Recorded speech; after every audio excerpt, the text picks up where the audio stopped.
Assalamualaikum warahmatullahi wabarakatuh. Perkenalkan, nama saya Aulia Rahmadinya Putri dari Program Studi Ekonomi Syariah Fakultas Ekonomi dan Bisnis Islam IAIN Pekalongan dengan NIM 4121012.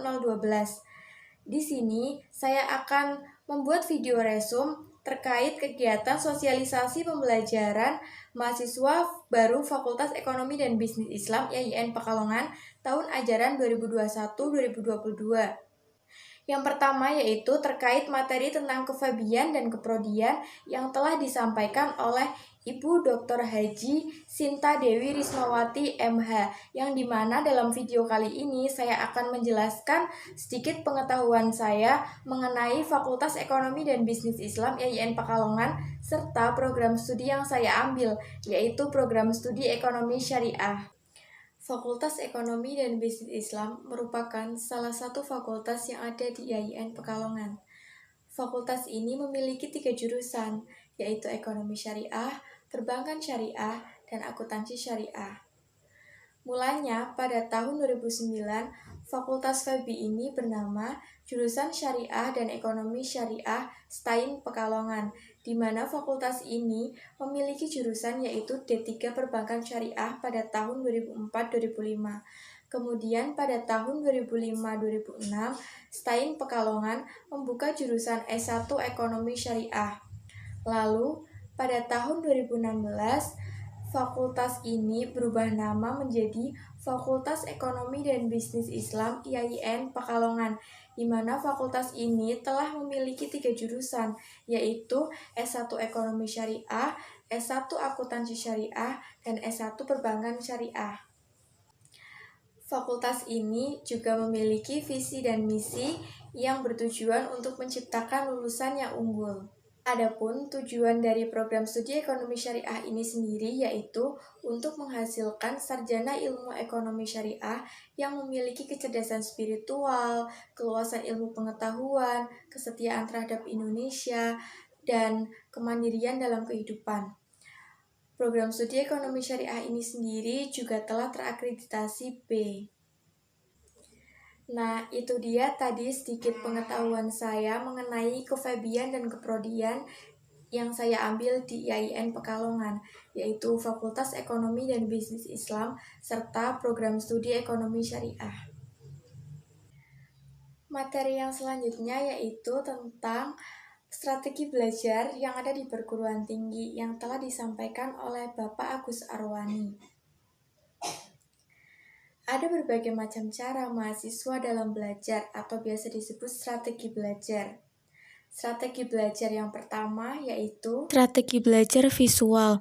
Mahasiswa yang memiliki gaya belajar visual biasanya suka membuat catatan dengan semenarik mungkin. Yang kedua yaitu gaya belajar auditori, yaitu gaya belajar dengan cara mendengarkan musik atau yang lainnya. Mahasiswa dengan gaya belajar auditori akan lebih mudah paham dengan cara mendengarkan baik-baik penjelasan dari dosen. Yang ketiga yaitu strategi belajar kinestetik. Mahasiswa yang memiliki gaya belajar kinestetik cenderung banyak melakukan gerakan-gerakan kecil saat sedang belajar, seperti mondar-mandir, mengetuk-ngetukkan ballpoint, atau gerakan-gerakan kecil lainnya. Yang keempat yaitu strategi belajar kelompok. Mahasiswa yang memiliki gaya belajar kelompok akan lebih mudah paham apabila belajar bersama-sama dengan teman dan saling membandingkan catatan. Yang terakhir yaitu strategi belajar mandiri, di mana mahasiswa mencari tempat yang tenang dan nyaman untuk belajar. Cara menyimak dan membuat catatan kuliah ada 2 macam. Yang pertama yaitu strategi menyimak aktif, yaitu dengan cara menjaga kontak mata dengan dosen saat dosen sedang menjelaskan, aktif di kelas, fokus, ingat apa yang perlu diingat, dan selektif dalam membuat catatan. Yang kedua yaitu teknik mengingat. Ada berbagai macam cara untuk mengingat. Yang pertama yaitu grouping, visualisasi, menggunakan singkatan, menggunakan irama, atau bisa menggunakan kata kunci. Strategi dalam menyiapkan ujian meliputi persiapan sebelum ujian, sumber-sumber penting yang sangat berguna untuk ujian, saat pelaksanaan ujian, dan yang terakhir setelah pelaksanaan ujian. Yang pertama yaitu persiapan sebelum ujian. Yang perlu disiapkan mahasiswa yaitu mahasiswa harus menyiapkan waktu yang cukup untuk belajar, mahasiswa juga harus menyiapkan catatan kuliah, rutin belajar kelompok, dan tahu spesifikasi soal ujiannya seperti apa. Yang kedua yaitu sumber-sumber penting yang sangat berguna untuk ujian, meliputi perpustakaan, catatan kuliah, Google Scholar, atau soal ujian tahun lalu. Yang ketiga yaitu saat pelaksanaan ujian. Saat pelaksanaan ujian, mahasiswa diharapkan bisa datang tepat waktu, tidak boleh terlambat, mengerjakan soal ujian yang mudah terlebih dahulu, dan mahasiswa harus bisa mengembangkan jawaban sedetail mungkin karena itu sangat penting untuk menambah nilai plus. Dan yang terakhir yaitu setelah pelaksanaan ujian. Yang harus dilakukan mahasiswa yaitu mengakumulasi penjumlahan dan pengurangan poin nilai serta menyimpan kertas ujian yang bisa berfungsi untuk belajar di kemudian hari. Materi selanjutnya yaitu terkait etika mahasiswa yang telah disampaikan oleh Ibu Susminingsih. Ketika memasuki bangku perkuliahan, tentunya kita akan bertemu dengan banyak orang dengan berbagai macam adat istiadat dan agama. Oleh karenanya, sangat diperlukannya adanya etika.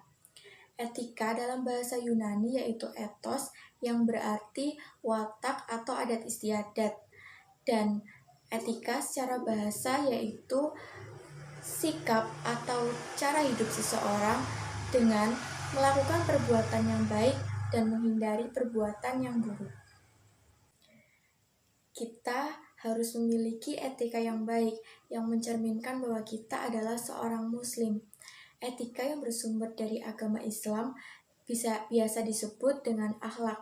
Orang yang berakhlak itu dikatakan orang yang bermoral.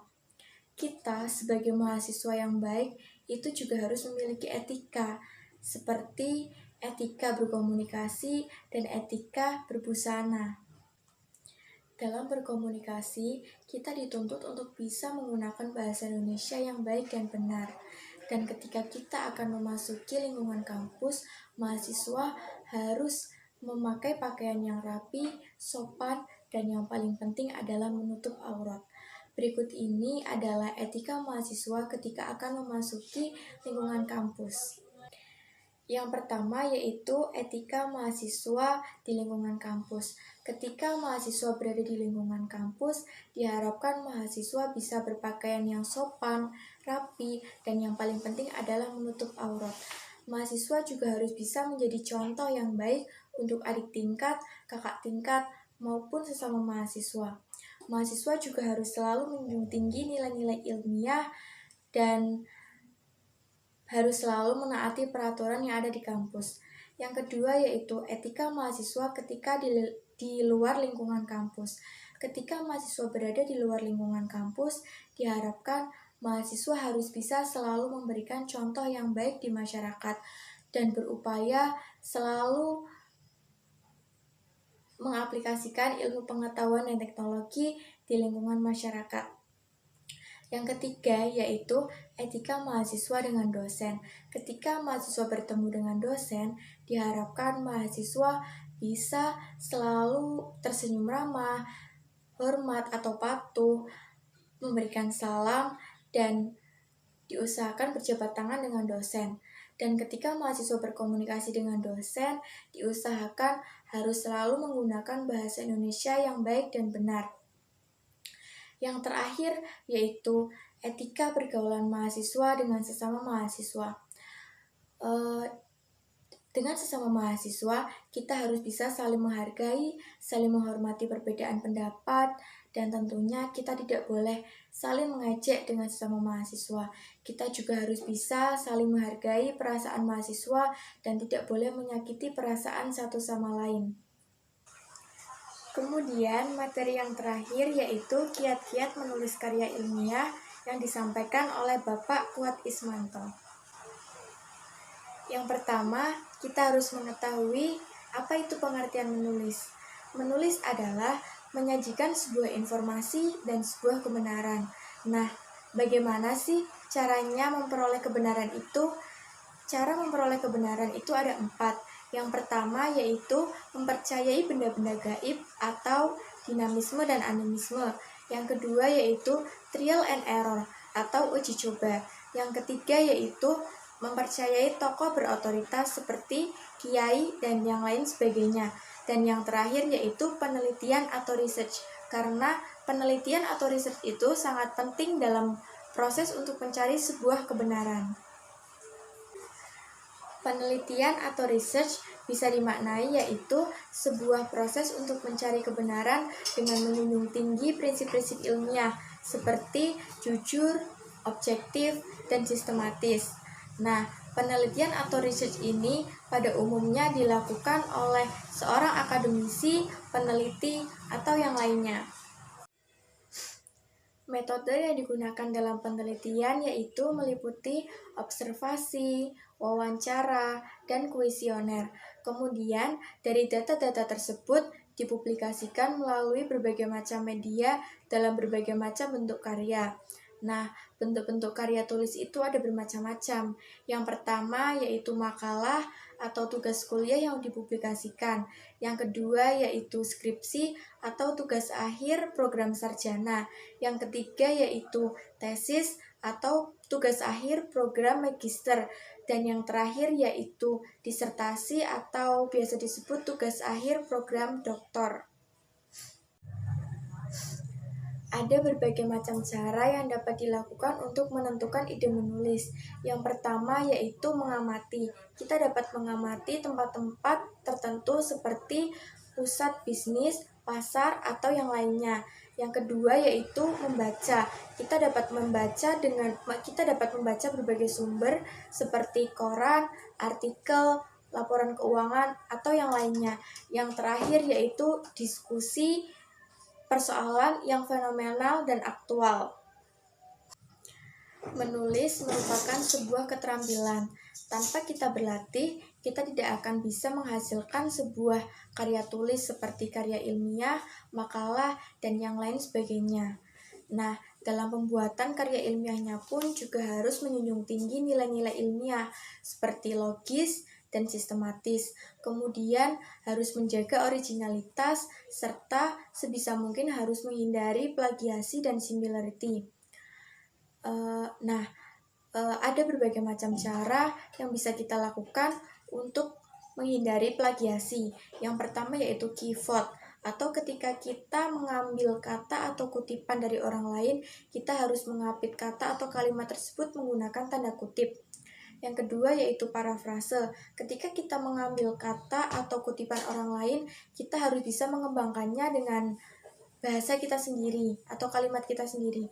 Dan yang terakhir yaitu meringkas menggunakan bahasa kita sendiri.